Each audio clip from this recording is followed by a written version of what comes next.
Olá pessoal, eu gostaria de trabalhar hoje com vocês essa parte de gases, tá bom?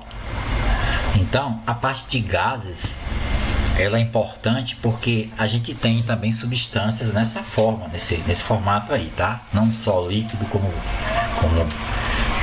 sólido, né? A gente vai trabalhar também em gases. E gases é um estudo um pouquinho grande, mas eu vou resumir o máximo, tá bom? E é importante que a gente discrimine o estado gasoso de alguma forma, com algumas características. Eu coloquei aqui nesse quadrado algumas características dos gases, tá certo? Primeiro, algumas moléculas dentro desse recipiente, né? Esse recipiente é quadrado, mas poderia ser redondo, cilíndrico, qualquer formato, tá? E uma das características que a gente sempre fala é o movimento desordenado das moléculas que estão em alta velocidade aqui dentro, ok? Essas moléculas se chocam com si mesmo e se choca também com as paredes do recipiente, gerando uma pressão, tá? Essa é a primeira característica. A segunda característica é que as moléculas, elas são muito pequenas se a gente comparar com a distância entre uma molécula e outra, tá bom? Deu para entender? Se a gente comparar os diâmetros de cada molécula, o tamanho de cada molécula com a distância entre uma e outra, tá certo? E a distância que separa as moléculas do recipiente, a gente vê que é um pouquinho maior, bem maior, tá, aliás. Então, assim, a outra característica é que existem colisões elásticas das moléculas entre si e também com as paredes do recipiente, como eu falei, tá? Que colisões elásticas são essas? Colisões quer dizer, quando elas se chocam com a parede do recipiente, elas batem e voltam, elástico, tá? E se chocarem entre si, as moléculas, elas vão se bater também e voltar, gerando uma energia maior aqui dentro, tá bom? E uma pressão, lógico. Então, assim, vamos ver a partir de agora as variáveis de estado, tá? E essas variáveis de estado, a primeira que a gente vai estudar é volume. Volume a gente pode ser em centímetro cúbico, em mililitro, em litro, em decímetro cúbico, tá certo? Em 1 litro a gente pode transformar para mililitro. A outra variável é a pressão. A pressão ela pode ser atmosfera, pode ser em milímetros de mercúrio, pode ser em Torricelli, pode ser em quilopascal, em pascal, que é a unidade nova, não está aqui, mas eu vou colocar depois, tá? E a terceira variável de estado é a temperatura. Essa temperatura a gente já conhece, que é a temperatura absoluta, e ela é da escala Kelvin, tá bom? Então, a gente, se quiser transformar a temperatura Celsius em Kelvin, é só somar com 273, tá bom? E aí fica essa escalinha aqui, é só lembrar daqueles dois termômetros que a gente coloca e determina a escala Kelvin relacionada com a escala Celsius, tá bom? É mais ou menos por aí. Mas assim, as transformações gasosas são leis químicas, leis físico-químicas que envolvem os gases. E a primeira lei, a gente chama ela de isotérmica. Deixa eu pegar um piloto aqui, aliás, pegar uma caneta aqui, que fica melhor. Piloto é quando a gente está na aula presencial, né? Então, a lei isotérmica, iso quer dizer mesmo e térmica vem de temperatura. É uma lei descrita por Boyle no passado, que tem a ver pressão inicial, volume inicial, né, de um gás. Ele, variando essa pressão, esse volume, ele pode se transformar depois, né, em uma outra pressão, em outro volume diferente dos dois primeiros. Você entendeu? Então, essa lei é uma lei que ela pode também, tanto no primeiro membro como no segundo membro. O primeiro estado é o 1, o segundo estado é o 2. Você pode dividir pela temperatura, T1, tá certo? Então ficaria P1V1 sobre T1 igual a P2V2 sobre T2. T2 é a temperatura final, o 2 é final, tá? Estado final, tá certo? Então, como T1 é igual a T2, a gente simplifica, tá certo? É por isso que a equação ficou P1V1 igual a P2V2. O estado inicial do gás e o estado final do gás. Lembrando que a temperatura é constante, por isso que eu eliminei da fórmula, tá bom? Então, a gente vai ficar só com essa fórmula que está dentro desse retângulo aqui. Agora, em termos de gráfico, a gente tem uma parábola. Por que uma parábola? Essa parábola a gente chama de isoterma, tá? Por quê?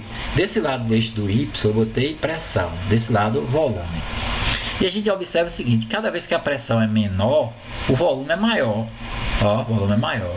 E cada vez que a pressão é maior, que nesse caso a P2 é maior, o volume é menor. Então o que é que está acontecendo aqui? Que a pressão é o inverso do volume, tá bom? É só lembrar da seringazinha, né? Aquela seringazinha que a gente costuma ver aí nas farmácias, né? E essa seringa, ela tem uma abertura aqui que é a agulhazinha. Vamos supor que eu feche aqui essa seringa, tá? A abertura dela. E aqui na seringa ela tem um êmbolozinho, tá? Esse êmbolo é aquele junçozinho que sobe e desce. Aqui é como se fosse uma pressão P. Pressão P, tá bom? Na seringa. Aqui, se você colocar um gás aqui dentro, e você fechar aqui a parte de baixo, você vai ver que daqui até aqui eu tenho um espaço. E esse espaço, a gente chama esse espaço de volume, tá bom?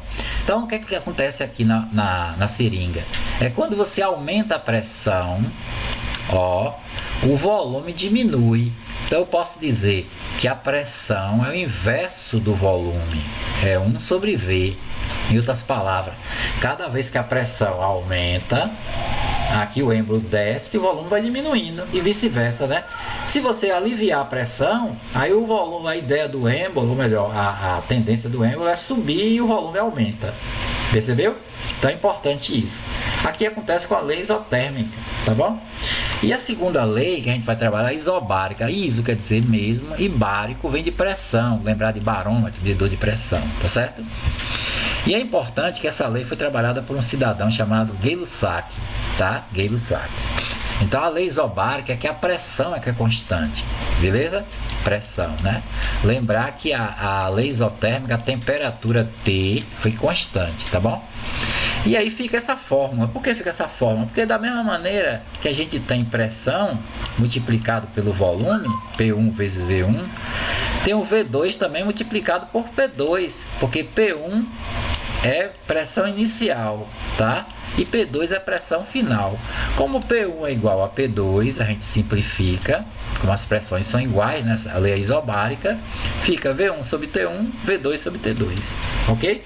O estado inicial do gás, que é esse, e o estado final.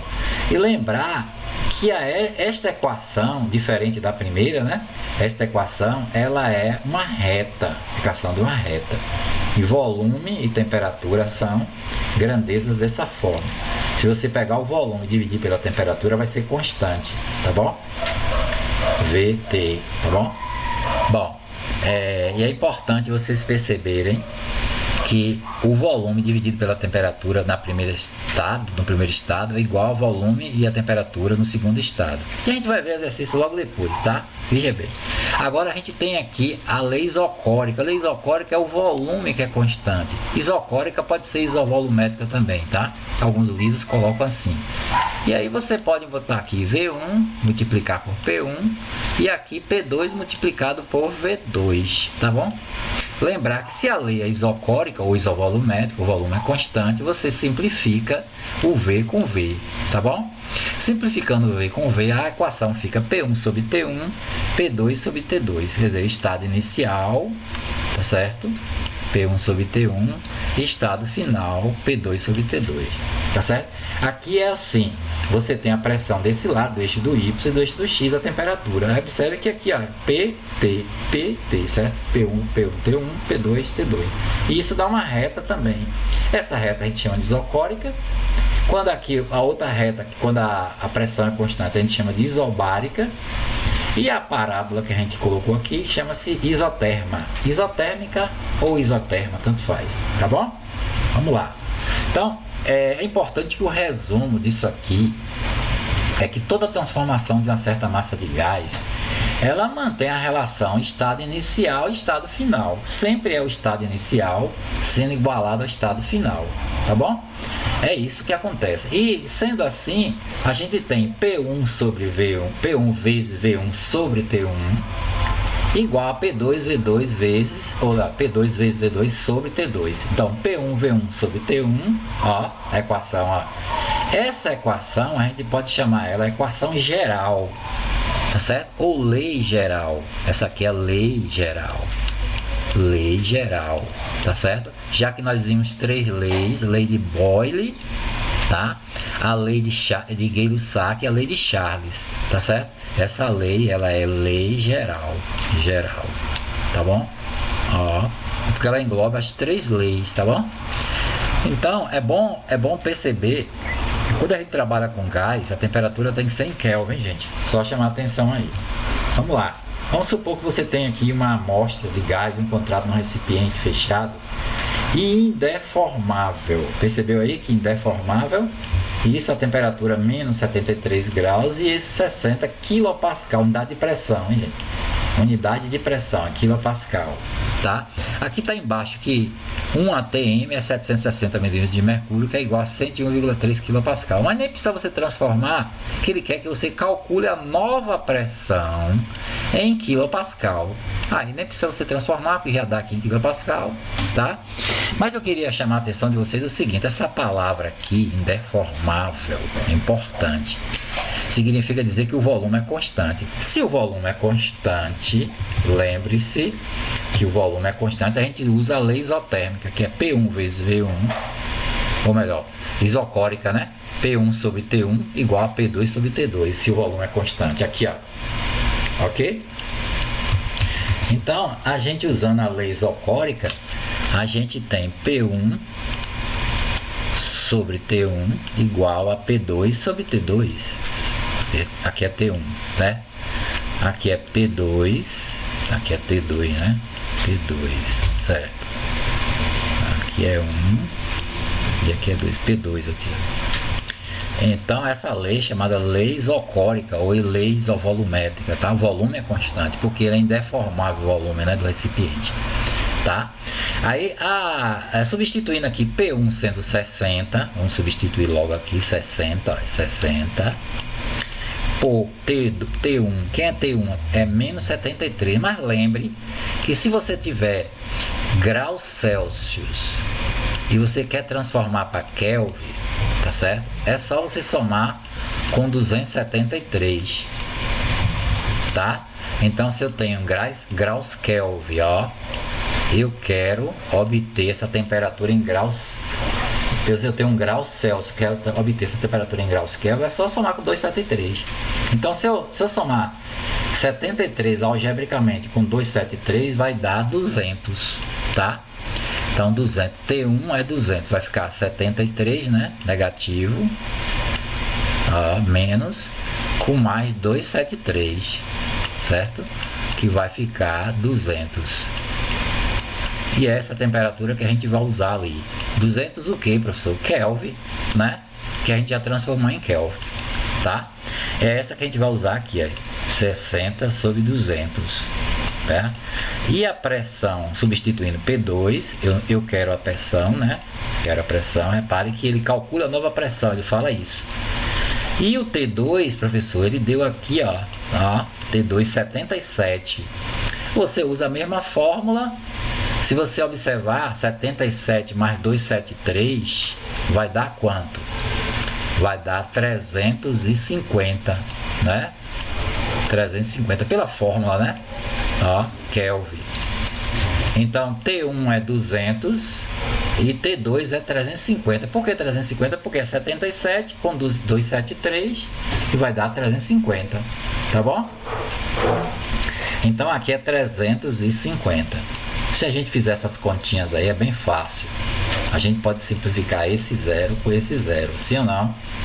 E esse zero de cima com de baixo. Se a gente dividir 6 por 2, daria 3, simplificando, né? Ó, né? E aí sobraria P2. P2 é 3 vezes 35. 3 vezes 35, P2 vai dar 100 e... Deixa eu ver, 3 vezes 5, 15, 3 vezes 19, 10, 105. 105 o que, professor? Quilopascal. Quilopascal. Que ele pergunta que ele quer, aliás, ele quer a pressão, que você calcula a pressão em quilopascal. Ó, aqui, ó, em quilopascal. Beleza? Esse segundo aqui fica para você fazer depois, vai ficar aí no vídeo aula, tá? E a gente vai passar para um terceiro aí, uma terceira parte. E a gente vai falar agora de uma equação chamada equação de Clapeyron, tá? A equação de Clapeyron, ela é assim.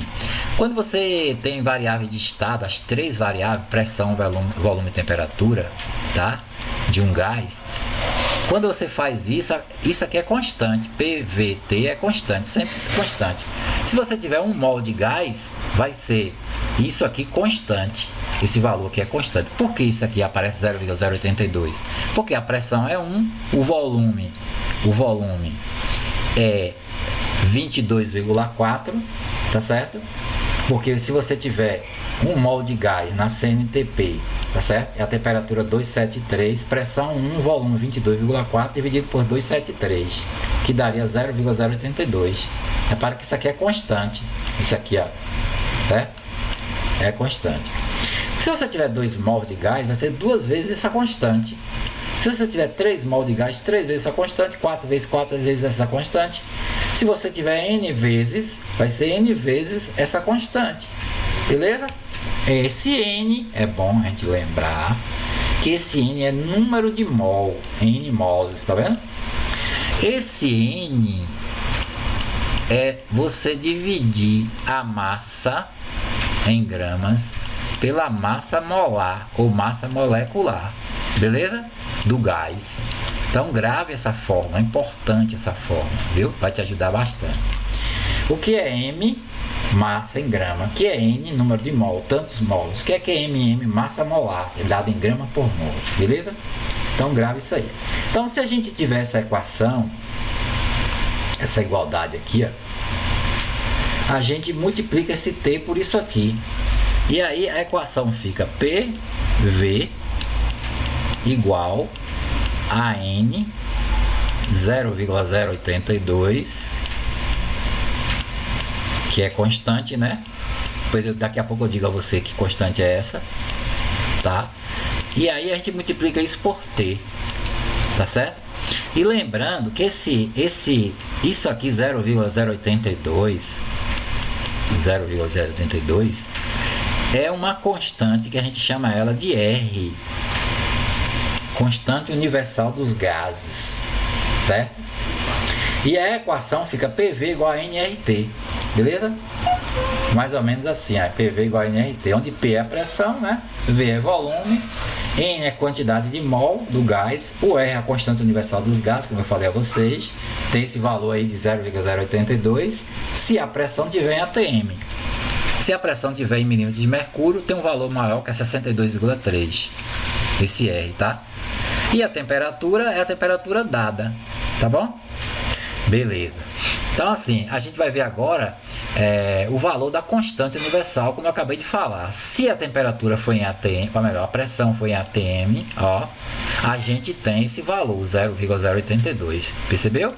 Aqui, atmosfera litro por mol Kelvin. Repare que a pressão está em ATM, tá? Porém, se você tiver uma pressão não mais em ATM, tiver em milímetros de mercúrio, aí essa constante assume um valor diferente, que é 62,3 milímetros de mercúrio por litro mol Kelvin, certo? Vezes litro mol Kelvin, tá certo? E é importante você perceber também que a gente já falou sobre o volume molar. O volume molar é o volume ocupado por 1 mol de gás na CNTP. Você sabe o que é CNTP, tá? Condição normal de temperatura e pressão. Então, como é que a gente calcula isso, a CNTP? A gente percebe aí, né? Que a gente pode utilizar aquela forma de Clapeyron, tá? A equação de Clapeyron, a gente pode usar PV igual a nRT. O que é P? Pressão. V, volume. N, número de mol, tantos mols. R é a constante do gás, tá certo? Pode assumir 2 valores, tá? E T a temperatura em Kelvin, tá certo? Mas se tiver na CNTP, a pressão é 1, a gente substitui, o volume a gente vai calcular, o N é 1, porque aqui é 1 mol de gás, o R é 0,082 e a temperatura é 273, a gente substituindo vai dar 22,4, beleza? Então, perceba aí que o princípio de Avogadro é justamente isso, que volumes iguais de quaisquer gases na CNTP tem o mesmo número de molécula. Como assim, professor? Da seguinte forma, ó, gases, né? Você tem a temperatura 273 e a pressão ATM, tá? Vamos supor que você tem esse gás hidrogênio. Repare que esse volume ocupa gás hidrogênio, tem 6 moléculas aqui dentro. Se a gente comparar com o gás oxigênio, tá? A gente vai ter o mesmo número de moléculas, porque esses volumes, ó, esse aqui, são iguais. O que é que está dizendo aqui? Volumes iguais de quaisquer gases, nas mesmas condições de temperatura e pressão, tá? Apresenta o mesmo número de moléculas. Aqui tem 6 moléculas aqui dentro de oxigênio. E aqui também eu tenho 6 moléculas de hidrogênio. Repare que as moléculas são diferentes, mas o número de moléculas é igual, tá? A gente pode ter também o CO2, né? 6 moléculas, já que o volume também é o mesmo, tá? Então não se esqueça disso não. Vamos agora para o exercício. Um recipiente de 10 litros contém gás hidrogênio molecular. Gás hidrogênio molecular é H2, hein, gente? H2, ó. Em condições normais de temperatura e pressão. Se a condição é normal de temperatura e pressão, quanto é a pressão? 1 atm, né? Então 1 atm, certo? E quanto é a temperatura? A temperatura é 273 Kelvin. Não se esqueçam disso, tá? Ó, 273, tá? Agora, ele quer a quantidade de matéria em mol. Como é isso? Ele quer o número de mols, tá? Se você pegar a fórmula PV igual a nRT,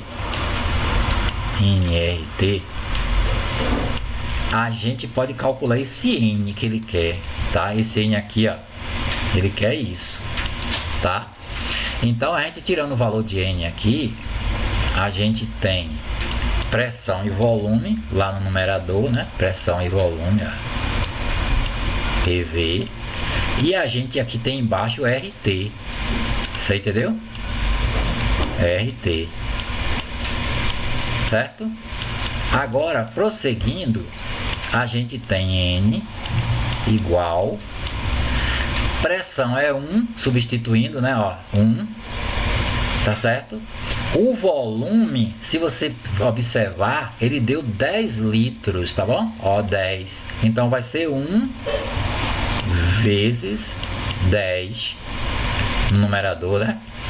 O R é 0,082, que é o R, né? Tá? E a temperatura é 273 vezes 273. Se você fizer esses cálculos, vai dar 22,4 aqui embaixo. Se você dividir 10 por 22,4, você vai encontrar exatamente, não exatamente, é aproximadamente, né? Desculpe aí, tá? 0,45 o que? Mols. Mols de quê? De gás hidrogênio. Então já encontramos o número de mols que ele quer, certo? Beleza? O que é que ele quer? Isso é na letra A. Já foi a letra A, né? A gente já viu aqui. E a letra B? Ele quer a massa em gramas. E agora? Lembra daquela fórmula? Olha lá a fórmula. Lembra daquela fórmula? Número de mol N é igual a... esse N aqui que a gente achou, certo? Igual a quem? A massa, que ele quer essa massa, dividido pela massa molecular ou massa molar. Como o gás é hidrogênio, qual é a massa molecular do hidrogênio? Substituindo aqui, se o N é 0,45, eu substituo, né? 0,45, substituindo na fórmula, tá? Aí eu tenho M, eu vou calcular M, e a massa molecular do gás hidrogênio é 2. Quem me disse por que é 2?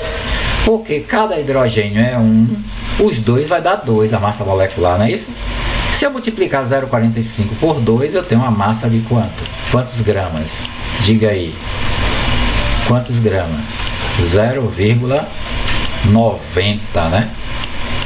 Gramas, beleza? E a gente vai ficar por aqui hoje para o vídeo não ficar muito longo, tá certo? Fica na paz aí, tchau.